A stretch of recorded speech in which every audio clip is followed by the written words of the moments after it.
El cerebro humano es la estructura más compleja en el universo.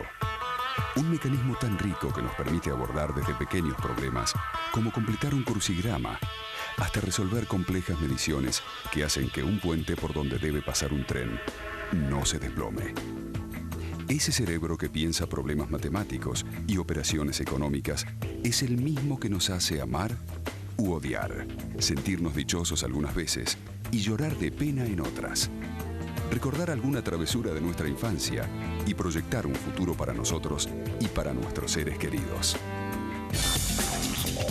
El cerebro es una estructura tan compleja que se propone la gran meta de entenderse a sí misma.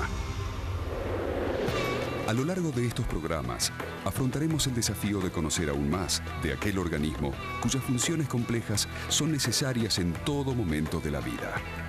Todas las actividades que desarrollamos son reguladas por él. Develar los enigmas que esconde nuestro cerebro es el gran desafío de las neurociencias. El desafío de entender científicamente por qué nos enamoramos, por qué tomamos determinada decisión, qué pasa en nuestra mente cuando recordamos determinada imagen de nuestra infancia, cuando nos tornamos irascibles, o también cuando escuchamos música y miramos una película emocionados. También preguntarnos qué pasa por el cerebro del artista cuando pinta un cuadro o de un deportista cuando realiza una genialidad. ¿Qué distingue a una persona que cuenta con capacidad de liderazgo? ¿Qué genera empatía con su comunidad que a otro lo proclama gobernante? Todo es un gran enigma. Las neurociencias estudian la organización y el funcionamiento del sistema nervioso y cómo los diferentes elementos del cerebro interaccionan y dan origen a la conducta de los seres humanos. El cerebro humano es el espacio más misterioso por conocer. El rápido avance de las tecnologías ofrecen una visión sin precedentes sobre su funcionamiento. El cerebro es un enigma que intentaremos descifrar a través de ese elemento tan enigmático y maravilloso, nuestro cerebro.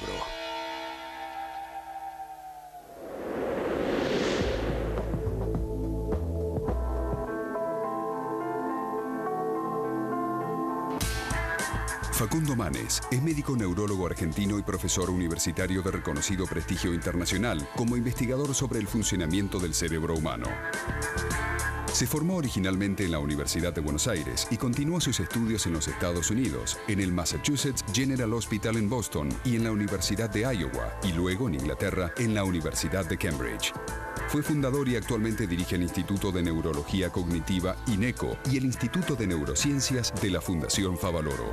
Es el actual presidente del Grupo de Investigación de Neurología Cognitiva de la Federación Mundial de Neurología. Está a cargo de un laboratorio científico multidisciplinario para el estudio de los procesos cognitivos y conductuales humanos. Lleva publicados más de 100 trabajos científicos originales en las revistas especializadas más importantes del mundo y varios libros de su disciplina. Es colaborador del Instituto de Cerebro y Cognición de Cambridge, Reino Unido. Es permanente conferencista internacional en las más prestigiosas universidades y ha recibido varios premios internacionales por sus aportes científicos en el campo de la neurología y psiquiatría. Facundo Manes es un prestigioso especialista con quien vamos a intentar develar los enigmas del cerebro humano.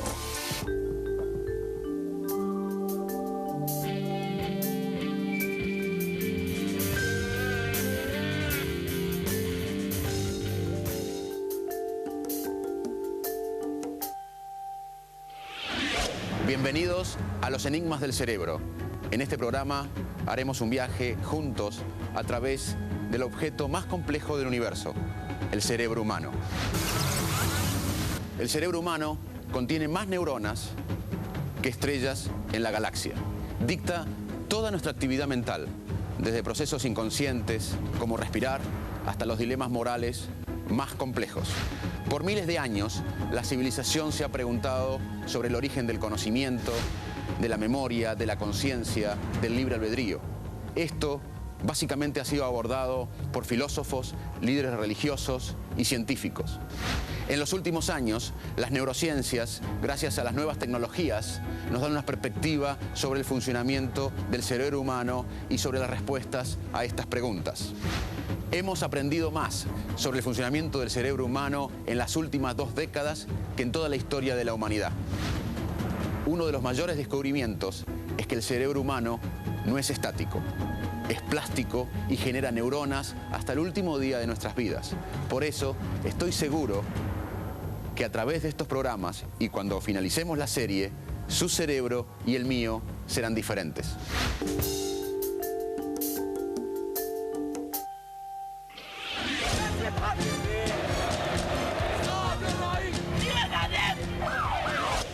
En este primer programa evaluaremos cómo los científicos estamos abordando el estudio de la emoción humana. Nos preguntaremos, entre otras cosas, cómo influye la emoción en la memoria, cómo influye la emoción en la toma de decisiones, cuál es la diferencia entre emoción y sentimiento. ¿Qué es una emoción? Bueno, una emoción es un proceso influido por nuestro pasado evolutivo y personal que produce cambios corporales y del comportamiento. Las emociones son una parte esencial de nuestra experiencia como seres humanos. Cuesta imaginar cómo sería nuestra vida sin alegrías, miedos, tristezas o enojos. Muchas veces vemos a las emociones como algo irracional e incontrolable. Nuestras emociones son un enigma que nos cuesta descifrar.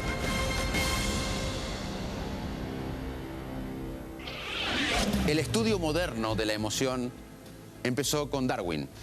Él fue quien se dio cuenta que las mismas emociones básicas, memoria, tristeza, alegría, sorpresa, ira, disgusto, estaban presentes en diferentes especies animales y eran homólogas a las emociones humanas.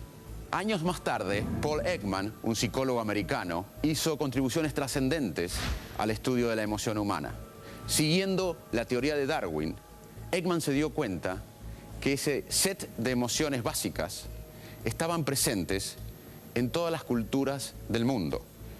Él estudió una tribu en Papúa Nueva Guinea y los integrantes de esta tribu, que nunca habían tenido contacto con Occidente, cuando veían una foto de alguien en Buenos Aires o en Nueva York o en Sydney, con alegría, tristeza, ira, podían reconocer esas emociones básicas.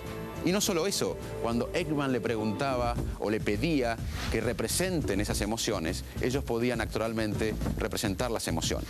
La conclusión de Ekman fue, siguiendo también los pasos de Darwin, que si este set de emociones básicas tenían un rasgo facial distintivo y estaban presentes en todas las culturas humanas, debería tener un sello biológico. Siguiendo los pasos de Darwin y de Paul Ekman, los investigadores han detectado circuitos específicos para ciertas emociones básicas. La primera emoción básica que se ha estudiado ha sido el miedo. Y el miedo tiene un área crítica que es la amígdala. Esta área, como una almendra en la profundidad del cerebro, regula muchas emociones, pero particularmente el miedo. Esto no quiere decir que un área cerebral explique una función. El cerebro trabaja en red. Pero hay ciertas áreas que son críticas para funciones intelectuales o emocionales específicas. Años más tarde, en Inglaterra, con Andy Calder, estudiamos un paciente con una lesión específica en la región de la ínsula. Ese paciente tenía un déficit selectivo en reconocer el disgusto. Fue otra contribución para el estudio de regiones críticas en los circuitos emocionales. Además de estas emociones básicas, hay emociones secundarias, como la culpa, la vergüenza, el orgullo. Y esto depende un poco del contexto cultural y se desarrollan entre los 18 y 24 meses de vida. El arte es otro camino para entender el cerebro. Nadie mejor que el cine ha representado estas emociones básicas en todos nosotros.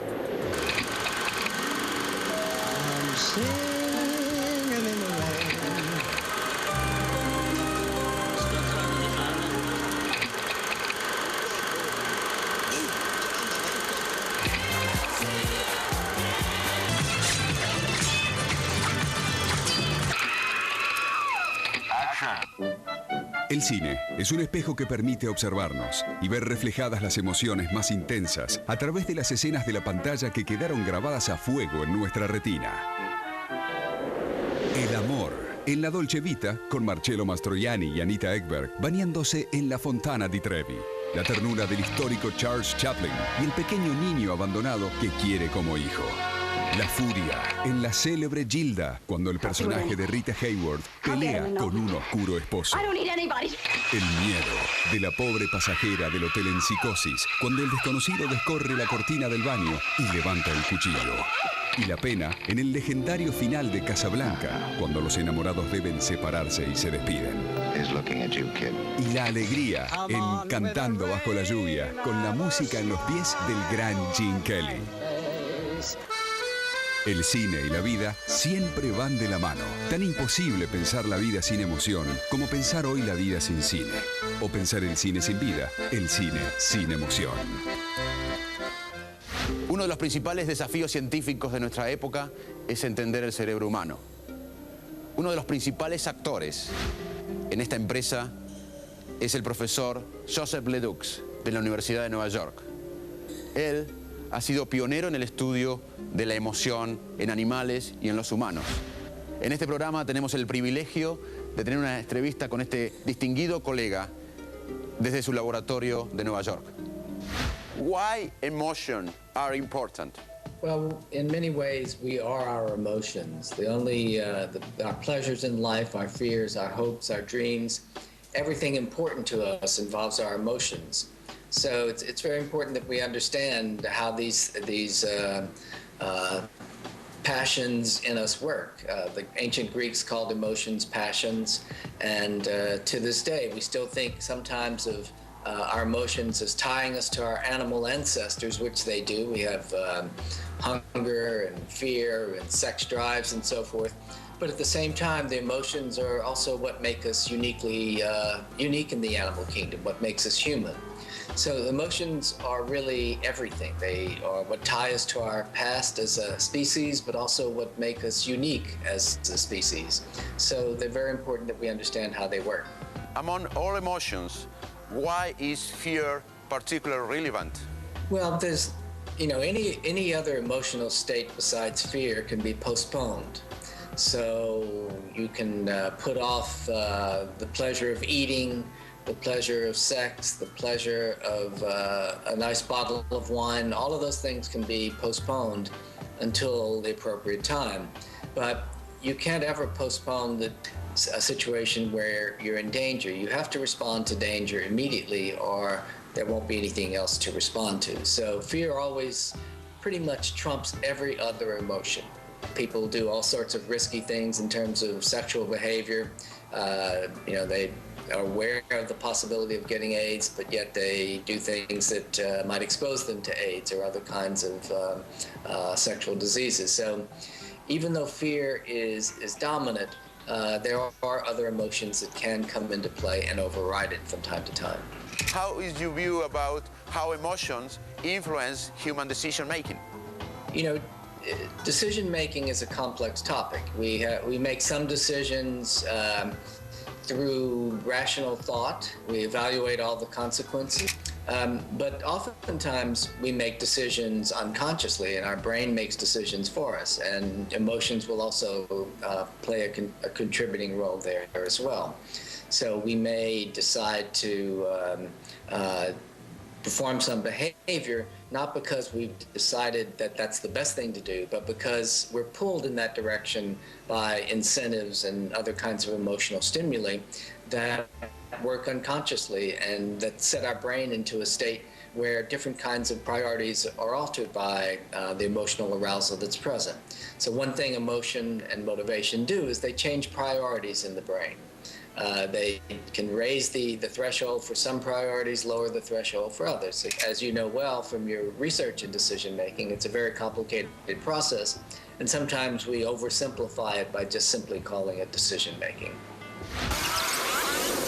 Vamos a hacer un experimento. Lo invito a pensar qué emociones o qué emoción están representadas en las siguientes caras.